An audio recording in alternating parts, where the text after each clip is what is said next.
Welcome back to the channel. Back with another stack of records to listen to. This time the result of the stack is two things. Number one, a few new additions to the collection. Most of them I've got one listen through or maybe two. The rest of them are albums that I've been listening to in the last few days, either on the go or in front of the stereo, mostly on the go, but I'm showing you the vinyl versions anyway. With a lot of new stuff coming out lately, I've spent quite a bit of time digesting new stuff, and eventually what happens is that I come to a point where it's like I've taken in so much new stuff now, I start pining for things I'm familiar with and don't have to work as hard to understand. So that being said, I never know which direction that's going to go. Sometimes it goes in a epic metal route, and I end up pulling off the Surah Thungal and all these kind of bands, and then other times it might be a black metal run, and then I spend 2 or 3 or 5 days listening to a bunch of black metal, and sometimes it's this or that, whatever. This time it was thrash and death metal. It just was feeling right. So anyway, this was one, the first Whiplash album, Power and Pain. Man, what a record. Just amazing thrash metal. For 1986 record, this album was very raw, and it was raw in the way that Sacrifice from Canada was raw, and early Creator, and possibly Destruction. But what's interesting about this one is that it's actually really, really tight. It just has that gritty sound to it. And so 3 of these songs were demoed in 1985 on the second demo, I believe. So they had obviously had some time to work on this. I call this the Tony Tony Tony album because all 3 members are named Tony, and I always found that hilarious. This was a band, one of the obscure at the time bands that I ran into back in 89 or 90. Just to put it in perspective, I'm not sure if it's making sense in past videos, but I'm currently 49. So when I say, like in the last video, my first real metal album was in 87, I was 11, to put that in perspective for you. So in 89 is when I was buying tapes with lawnmower money, and like 3 at a time, as many as I could. And I would buy used stuff, and this was one of those albums that I found used and bought on tape. And honestly, I didn't even like it at first. It probably took me a year or two to come back to it and get into it later. I remember the first run through on headphones, I thought it was too rough. For some reason, I thought it needed to be more precise. Makes no sense, but yeah, well, you live and you learn, right? Anyway, Whiplash. They had a good run of 3 records in the 80s that I still think just hold up to the test of time. This is Black Force Domain, the first Krisiun album from Brazil, and this was their debut from 1995. And what a, as they would say these days, what a banger this record is. It's just unrelenting, I don't know, blackish thrash metal, if that's a thing. It's very rough, it's very aggressive, it's very real. It reminds me of early Sepultura, several of the other Brazilian hard thrash bands from that time. It's a very good record, though. I listened to this first thing in the morning the other day. It's a good way to start the day. Anyway, this band, they're still putting great stuff out. I like almost everything that they've done. I like the earlier stuff the most, but they've got some later records too that are just astounding. So if you're not familiar with that band, this was another one that these guys were late to the party. This was the second album from 1996 from the Canadian Cryptopsy, or Cryptopsy, however you say it here in the States. And usually people think that this is their best album, and some days I agree, and other times not so much. There's several other ones, but this is definitely one of them where they just had everything going at just the right speed, the way that it's recorded, the vocals. Pretty cool stuff, man. Great record. So yeah. There's another band that I've been into for a very long time, and gosh, this is our 5th record. Yeah, their 5th record from 2003. Dutch, God Dethroned. This was one of the records where some people said that they kind of went down on them a little bit, like they thought that they were, I don't know, not putting out great stuff anymore. But I'm actually a fan that followed them right through, even like the Toxic Touch and Layer of the White Worm. I thought those records were great. I much prefer where they went after that, and of course before that, especially starting with their 2nd record and the 3rd record. Those are my favorites. But this is a great record. There's some killer stuff on this one. I'm a big fan of Henry and his guitar playing and vocals. It's just vicious in a different way. It's a little bit different, and he's definitely a fan of thrash and death, so he combines those two. He can play thrash riffs through a death metal lens that is pretty highly effective, and I've always loved that about this band. Good stuff. You know, we talk about grails and grails in our collections and whatnot, and of course that's completely dependent on how you rate a record and its value. And obviously a record is worth what you're willing to pay for it, but I think it becomes more than just a monetary worth. I think it becomes much more than that. And so there's just some records that I don't even think about like the cost aspect, but I love the rarity of it, the hunt that I originally went on to find it.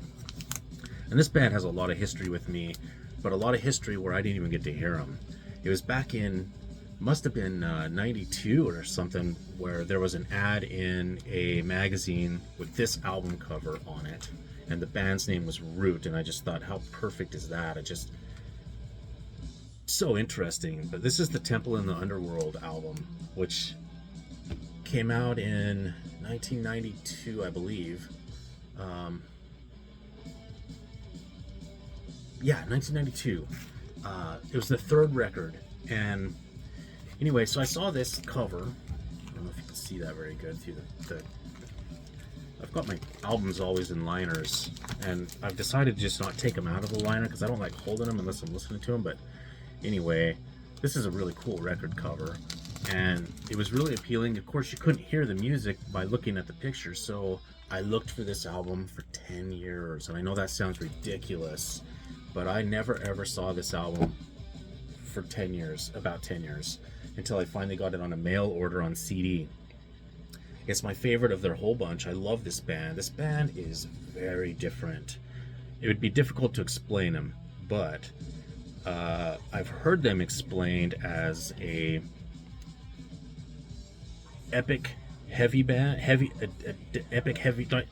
metal band, but they've also got some death metal influences in there, a few. They've got some early black metal things going on, and I don't know, to me they just sound like a mixture of like Hammer Heart era Bathory mixed with like Candlemass or something.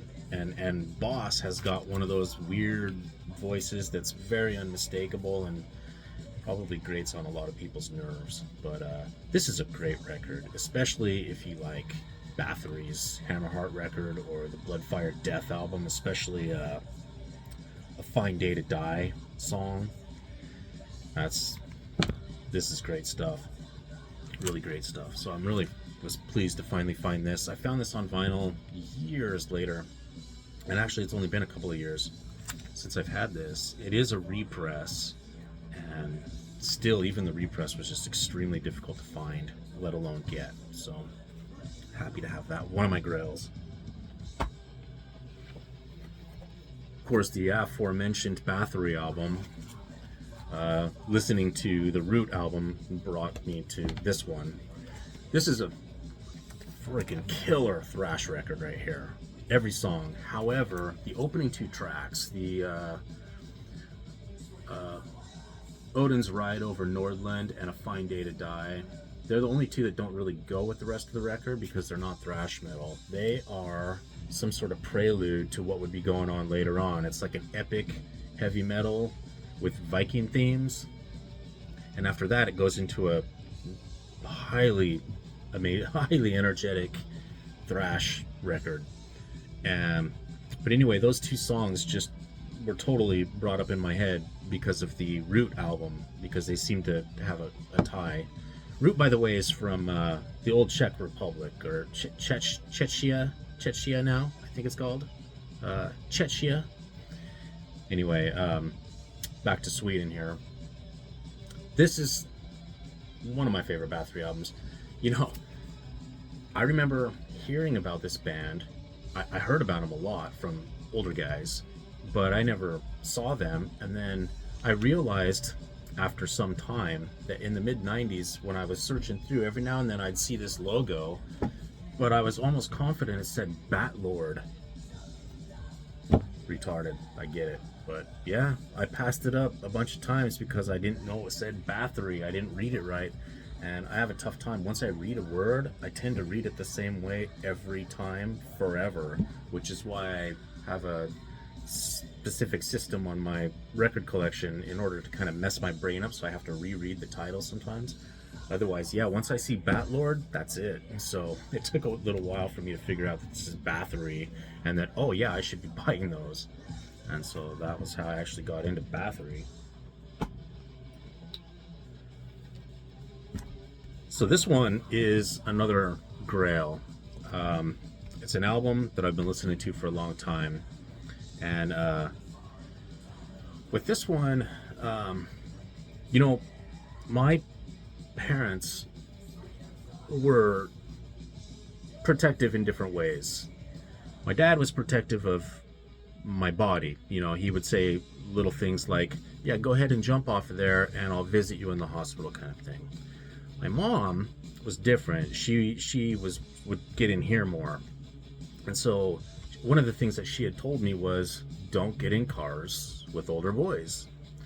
Another thing that she told me was, don't go to house parties, keeping in mind that when she's telling me all this stuff, I'm in 8th or 9th grade, or right in between there usually. And so one night I was in a car with older boys on my way to a house party. And, you know, once you got into those situations, you couldn't get out. You didn't drive, and you weren't going to tell the driver what to do because he was going to look at you. And if he didn't leave you on the side of the road, you know, you just didn't know. So we go to this party, and I didn't really want to go, but what was I going to do? And as we get close to the door, Overkill's playing. So I'm like, okay, my people. The Years of Decay. So this is in 1990 at some point, probably during the summer.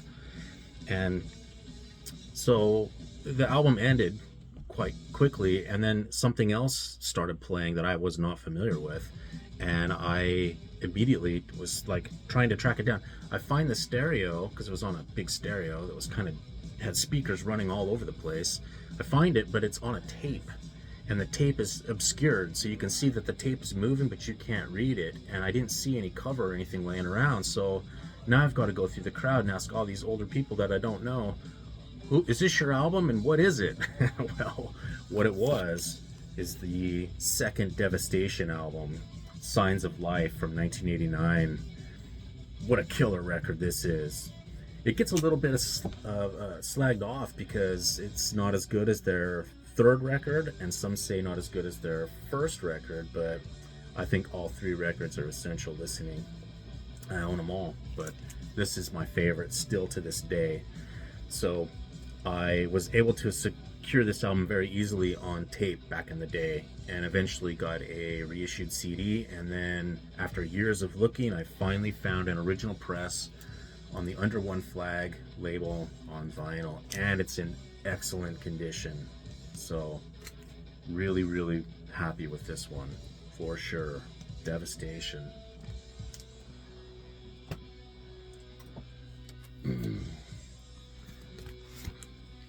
second Grave album, You'll Never See. Syrup metal. That's what I used to call this in my head. You know, back in the old days, it wasn't exactly a known thing where every band on the planet came from, and sometimes you didn't know. And so I think a lot of metal fans, at least my age or older, because I'm like the third generation metal fan, depending on how you look at that, but we could read the names of the guys in the band and start to figure out where they were from, and also you can read the liner notes in some cases and find out, you know, like where their fan club is or the bands that they thank and the names of their parents or whatever. So there was clues and stuff. But anyway, I remember the day that I figured out that Grave and Entombed were both from Sweden. That was quite interesting for me because they both had what I always referred to as syrup riffs, because it sounds like thick death metal riffs with syrup poured over the guitar, so that they like ring out in a very interesting way and huge way. But anyway, yeah, Swedish death metal. It has a sound for sure. Great record. Not as good as our first one, but still great record. I always enjoy this one. And this one. This one was found through a pen pal who wrote to me in 1996 or maybe 1997. And he said, hey, I've just heard about this new band. They sound like Merciful Fate. Now, at that time, that was music to my ears. Who would sound like Merciful Fate? You know, this is pre-Hammerfall and all that stuff coming out and kind of revitalizing things. And this was like where bands didn't want anything to do with metal. It had gone back underground. Thrash bands weren't playing thrash anymore. It was just a whole mess. And so, yeah, so I went and tracked this down. And it's the first Bewitched album. And I put it on. And in the first song, there is a Merciful Fate riff, for sure. And that's it. The rest of this is just some weird conglomeration, melding of heavy metal, epic metal, a little bit of black metal in some of the vocals and whatnot, and some thrash every now and then. It's a pretty good record. Hasn't held up as good as I probably thought that it would. It's funny to me that the guy who said that this was like sounded like Merciful Fate probably didn't have, you know, a very good repertoire of bands to pull from, and so he heard one riff that he recognized and he's like, oh yeah, they sound like Merciful Fate. But either way, it got both my pen pal and I out to buy the record, and soon we'd buy the second one after that. And so I ended up buying everything they put out until they broke up. But yeah, great old record. So I got these I've had for a short time. They're all new editions, and this one was a band from Washington State that put out just 2 demos. All these songs are demos, and the thing is, they sound like record quality. So, you know, you get those situations all the time where they put out some crazy demo from some obscure band, and then they sell it for, you know, X amount of money, and you bring it home and it's an unlistenable thing, and you're like, why was this special? But in this case, this sounds a lot like old Sanctuary demos. This sounds like some of the earlier Queensryche, maybe some Heir Apparent, whatnot. Both the demos were recorded in 1986, and I found this really enjoyable. They got good musicianship and vocals and everything is great. I'll pick this up. It's a recent issue on the Cult Metal Classics label. Got it from Europe. This one is also interesting. This is an actual full-length album from a band called Wiz. Ridiculous name aside, this was their only record, called Crazy Games. And this album sounds just like mid-80s Kiss, but with Gene Simmons singing. It sounds so much like Creatures of the Night and the best songs from Animalized. I dig that. Creatures of the Night is my favorite Kiss record by miles. And speaking of which, Ace Frehley died just hours ago. That's sad to hear. Anyway, he wasn't on the 80s stuff, but you know what? I did get to see Ace in concert on the first reunion run that Kiss did in 96 or 97. I saw them in Salt Lake City, and that concert blew me away. I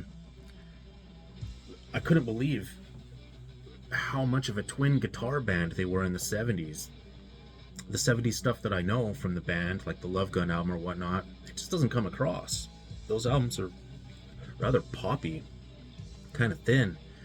And live, though, it's heavied up and it's big. And Gene Simmons' bass is big and it's rumbly.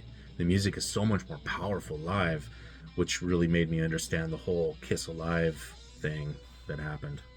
But anyway, yeah, this was a great listen the first time through, just because of the familiarity of the Kiss thing.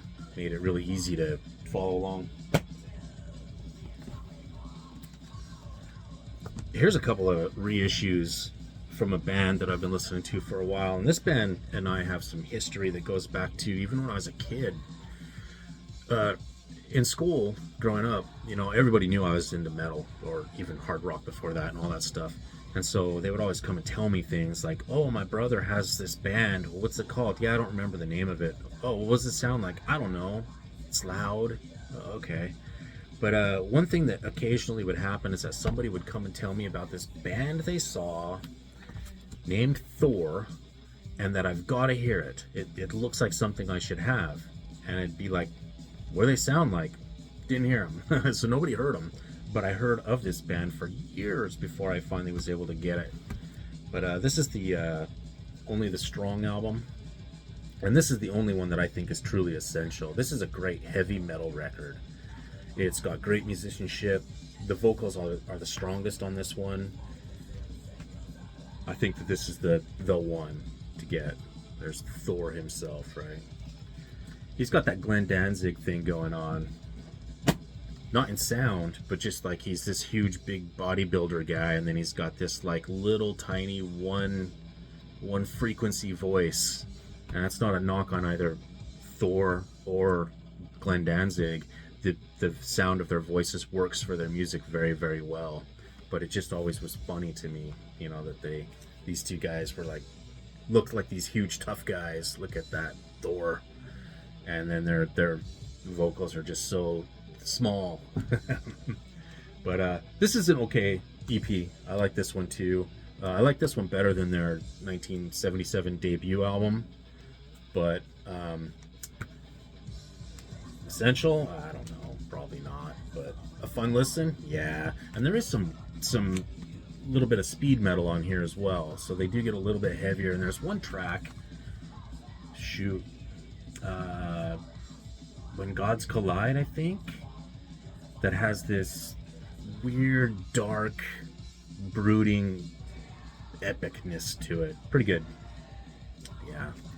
Let me tell you what, when he says rock this city, boy, you really believe it. We're gonna rock this city.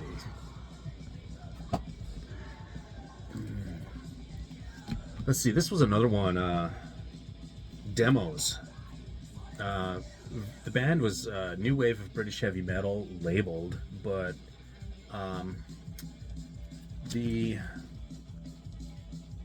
let's see, being that this came out in 1985 and 1987, it's a little late for the New Wave of British Heavy Metal, and it's more speedy. You know, the opening track, We Stand to Fight, was a single from 85, and the rest of it, the other 4 songs, were a demo from 87. But boy, they turned into a speed metal band, and a good one. The 4 songs, well, all 5 songs are great, but the 4 songs from the demo specifically are very good.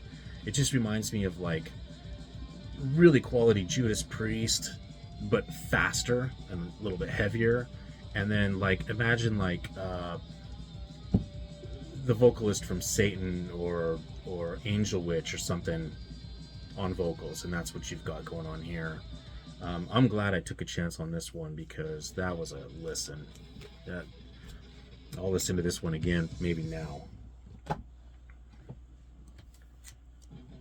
This was a band that I'm moderately familiar with. I've got an EP that came out a couple years ago, and this one just came out, so I've only heard it one time, which means I know next to nothing about it. But it's the Dead Heat band, Process of Elimination, just came out, and I do know this.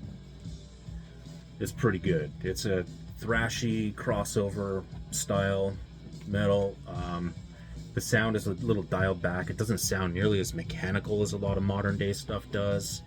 There's quite a bit of a human element going on here, but like I said, I'm only one time through it, so commenting on it too much is irrelevant at this time because I don't know anything about it. But it was a good first listen.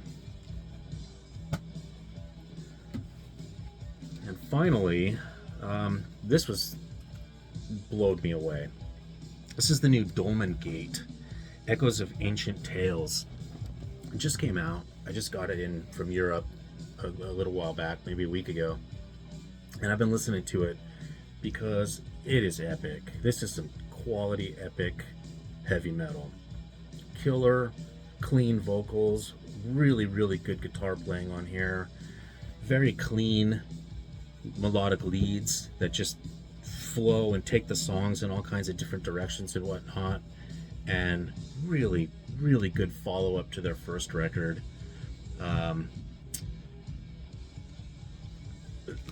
There's only a year in between this and their first record, which I thought was interesting. I didn't expect them to come out with a full-length album this quickly, but they did, and I'm glad they did.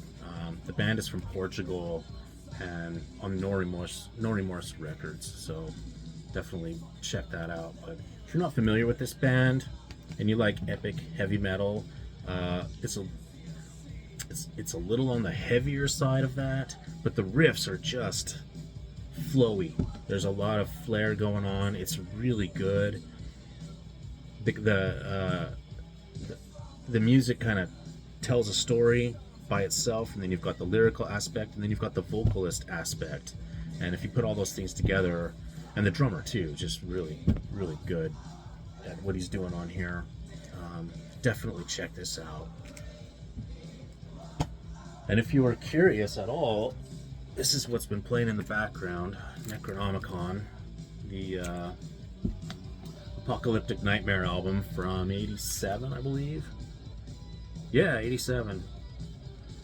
Anyway, German, thrashy, speed metal, whatever.